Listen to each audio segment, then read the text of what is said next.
Welcome back to another video. My name is Henrik and today we're going to be looking at the anniversary edition of the SEAT Ibiza, a car that has sold over 6 million times in its total lifespan of 40 years. That is why they're also celebrating this 40-year anniversary. With that, you get a couple of new things. It is based on the FR edition, which is the most popular variant of the Ibiza that has been sold. So you get the FR edition, and in total you get a discount of around 1,700 euros if you opt for this car. Special things about this is going to be that you get, for instance, Cosmo Grey 18-inch rims. You get this graphene grey color, which is going to cost you 160 euros extra, which is kind of weird. You're getting a special edition with a special color, but you're going to have to pay for that special color. And otherwise, you get a fairly good standard equipment in the car.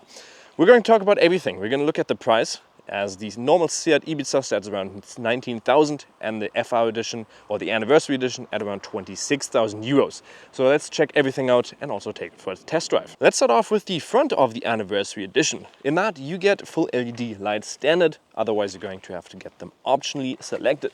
There's also a black edition of the Ibiza, which for instance gets this surrounding of the grille in the front in black. Here you get it in chrome with some fake touches up there, but otherwise these are all real to just get some cooling towards the engine. Down here you also get a fake touch or accent in there with also your light in there. Looking pretty good in the front and has a nice and touchy design. For the engine wise, you get three different choices. You get a 95 horsepower variant, which is a 1 liter 3-cylinder engine, which is going to be a 5-gear manual gearbox.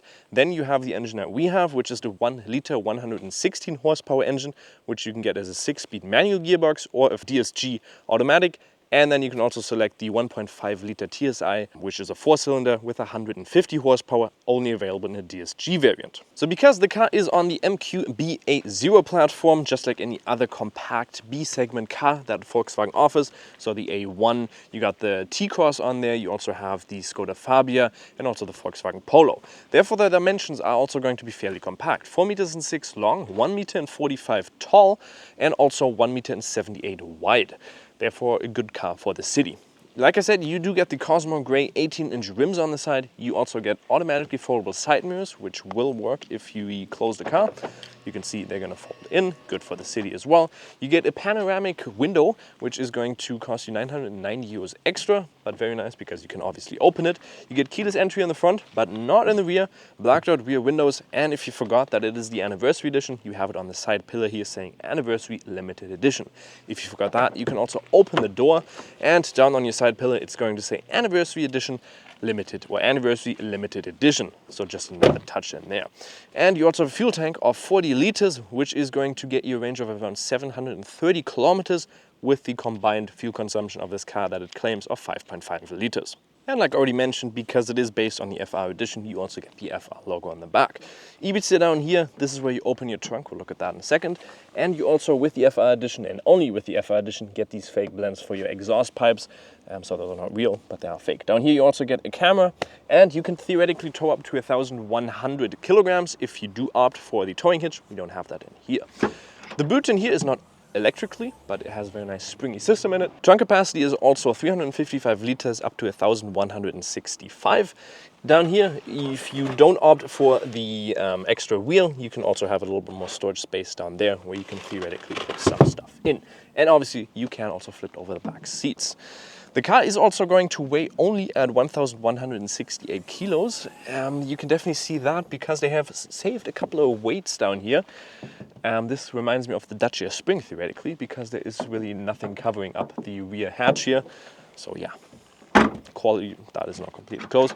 Quality wise, saved a little bit on the rear end right there. So the back is very basic. There's really nothing I can really talk about here apart from the space. The seat in front of me is adjusted to me, so 1.80 or 5'11" or 6 foot. Seat is fairly squishy, so I can put them fairly nicely in there. My knees and legroom is also good. It's not great, but it is fairly decent, so you can sit in here for a longer time. Seat is also in the center, fairly squishy. You do have a fairly big tunnel in here, so 3 people for a longer distance is not going to be the nicest. No climate control, no USB-C or anything like that. No center console. The roof is also quite high, so you do get a little bit of space right around there, around 4 or 5 centimeters. Side, very basic, everything plastic apart from nothing, so everything is plastic there. And you do have your window, but otherwise you really nothing back here. But the seating position is fairly comfortable with the seats also being comfortable.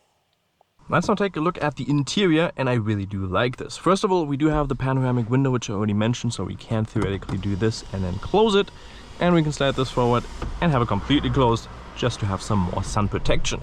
But in the interior, it reminds me a lot of what you were driving previously, which was a Coupe Reliant. He drove that personally, and the digital cockpit is just the exact same in my opinion, but looks pretty good. You can also go between a couple of views in here, so you have the option between 3 of them.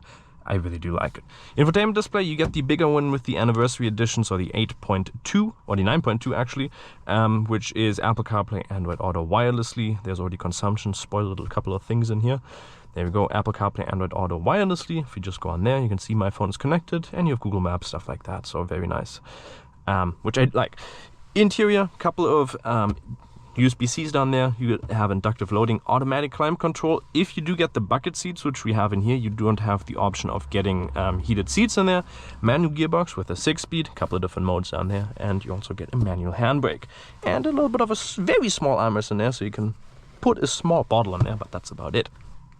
You also get this brushed aluminum in here, well, not brushed, but matte colored aluminum, which is in there also on the side. That is one thing that comes with the anniversary edition, but yeah.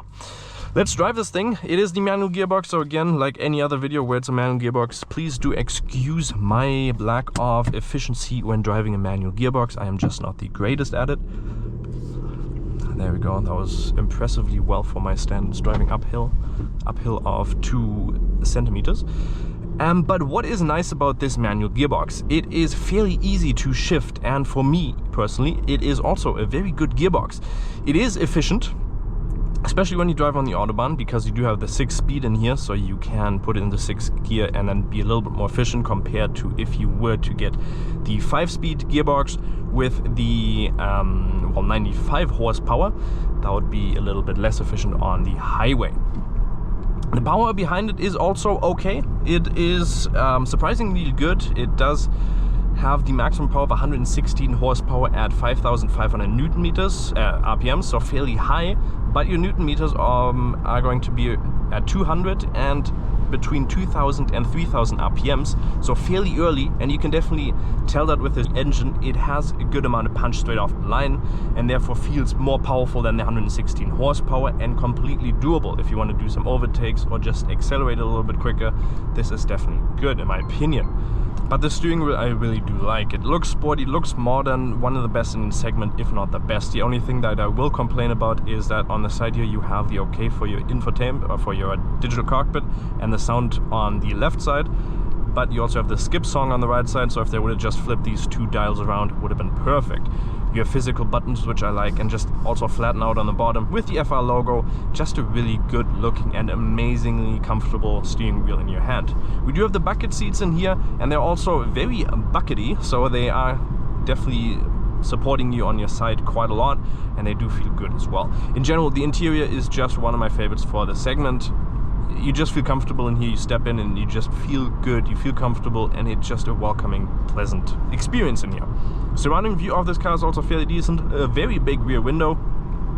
A-pillar is fairly small, and just in general a good amount of view. It is a compact car, so in the city you're going to be driving this fairly comfortably and not having an issue driving any parking spots or anything like that. When it comes to the sound deadening in here, it is also fairly decent. We did drive this down to Frankfurt, which is around a 220 kilometer trip, and we drove it at around 140, 130, very comfortable. You don't have to speak up much. Even if you're driving at the top speed of 195 for this engine, it still sounds, well, surprisingly quiet in here, and just comfortably in general. With the FR edition you also get a little bit of a sportier suspension, which is the Sport suspension. That's basically what it's called, Sport suspension as FR, but I really don't feel like it's hard. It is quite comfortable. You do feel a little bit of bumps, but not like performance-based bumping experience.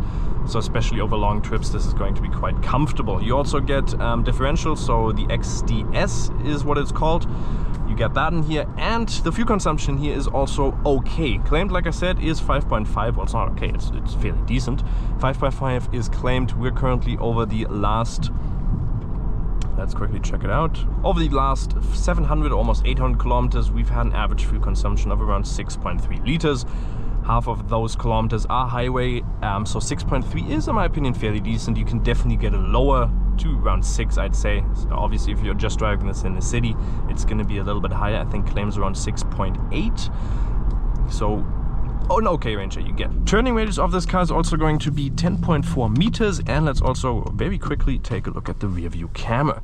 So if you go in here and put into reverse, quality is not too great. You can also see it doesn't show you any lines on the ground apart from on the side here, but these don't move. Quality isn't too great, especially if it gets wet, because it is very close to the bottom. The camera is going to get quite wet. You can change a couple of things in here, but it's not going to be too great. The quality is always not going to be the best. So my final verdict on the Anniversary Edition, well, I really do like the design of it and also the interior. One of the best in the segment, if not the best in the segment, in my opinion. The price of the car is not going to be as competitive due to the fact that if you get the basic one without the Anniversary Edition, well, 1,700 euros extra, then it's going to be on the upper price of the segments. But comparing to other ones, the i10 or i20 actually is going to be fairly cheaper, and the other ones are just going to be similar to the price of this car. However, I still think that this car is a joy to drive. It has a very nice gearbox in there. Even though I'm not the best at driving a manual, the manual gearbox is very good in here, and just the driving characteristics of this car I really do like. So if you guys did enjoy the video, make sure to like and subscribe. We'll see you next time. Bye bye.